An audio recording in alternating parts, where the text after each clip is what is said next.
There is no need to adjust your computer monitor. Islamophobia indeed now has its own dedicated day.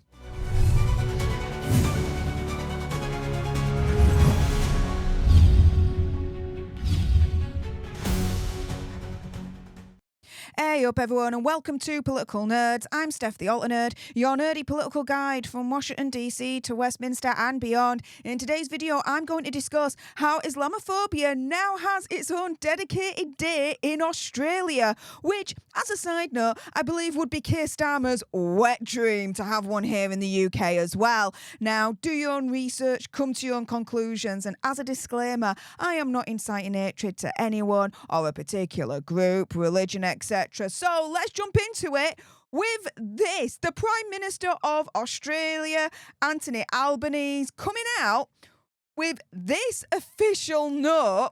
I'm absolutely flabbergasted at this. So he's announcing International Day to combat Islamophobia. Like I said, there is no need to adjust your computer monitor, guys, because Islamophobia indeed now has its own dedicated day in Australia. And so here he writes, on the International Day to combat Islamophobia, Australia stands firm against any expression or act of hatred or hostility toward the Muslim community. We will not tolerate Islamophobia in any form. It has no place in Australia, and we will combat it with the full force of our laws. It goes against all we are as a nation and all that we have built together over generations. Our reflections on this day take on more meaning because it coincides with the anniversary of the Christchurch mosque shootings, where 51 people had their lives stolen in what should have been a place of deepest sanctuary. So many more had their lives changed forever.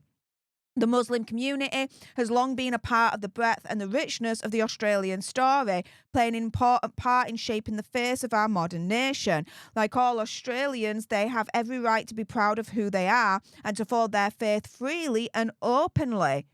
Yeah, they do. Absolutely. But there's a problem, and we're going to get onto that in a moment, so stay tuned with this video.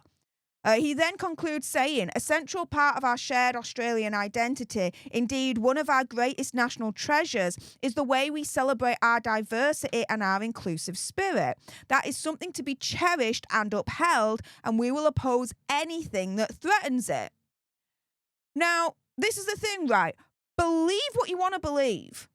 Follow whatever religion you want to follow. Be proud of who you are and follow your faith freely and openly. The problem is when they don't. And this is not Islamophobic to point this out. How is this people following their faith freely and openly, when a large proportion of the Muslim community wants to quite literally force their religion and their religious laws on us in the UK? Here's the poll right here from the National Secular Society. Over 40% of UK Muslims support aspects of Sharia law. Over 40% of Muslims here in the UK want at least some aspects of Sharia law to be implemented in Britain. There's a problem with that. We are not a Muslim country. We are a secular society. And if anything, if you are going to put a religious tag on Britain, then it would be Christian because of the Church of England. If anything, if you want to be really, really specific, Protestant, really, in that respect, because of the Church of England. But it's by no means is it a Muslim country that we live in here in the UK. And so when Anthony Albanese turns around and says, like all Australians, they have every right to be proud of who they are and to follow their faith freely and openly, yeah, all Muslims do. Absolutely, I totally agree with that. The problem is when the Muslim community do not repay that favour back to, for want of a better phrase, the non-Muslim community, i.e. us. Because you look at this poll right here, as mentioned by the National Secular Society, where over 40% of UK Muslims are turning around and saying, we're not going to allow you to openly and freely be who you want to be, follow who you want to follow, believe in what you want to believe, because over 40% of them support aspects of Sharia law. Over 40% of them want at least aspects of Sharia law to be implemented and introduced into UK society. So it's all good and well Anthony Albanese turning around and saying that Muslims have every right to be proud of who they are and to follow their faith freely and openly. I totally agree with that sentiment. Problem is, over 40% of UK Muslims certainly don't agree with that when they're saying this. It doesn't work the other way round. With at least over 40% of the UK Muslim population right here that were polled. But it goes even further than this. It gets even worse. Because as I've reported on this channel right here, the UK has actually been named the Western capital for Sharia law courts. As we now have 85 right here in the UK. So, yeah, it's all good and well for Muslims to be proud of who they are and to follow their faith freely and openly. And they should do.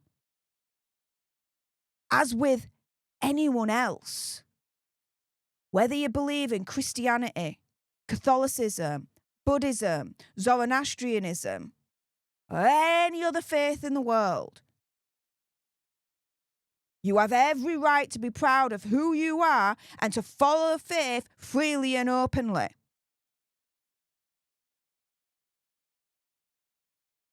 Yeah. Okay. I see this and I'm there thinking, yeah,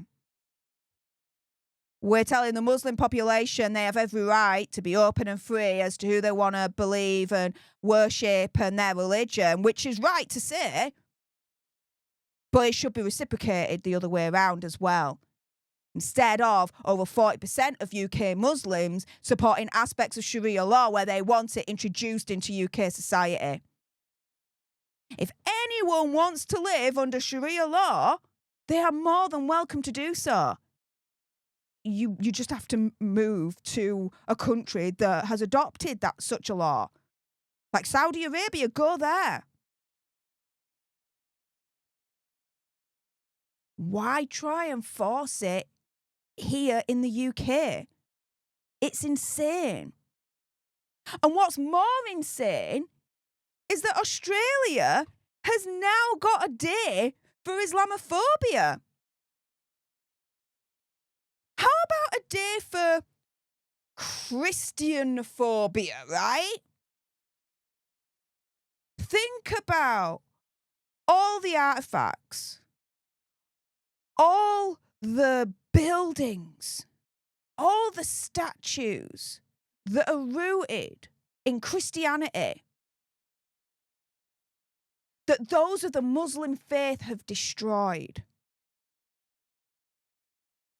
Think about all the Christians in predominantly Muslim countries that have been persecuted, hunted down because they believe in Christianity. The Yazidis come to mind, and ISIS.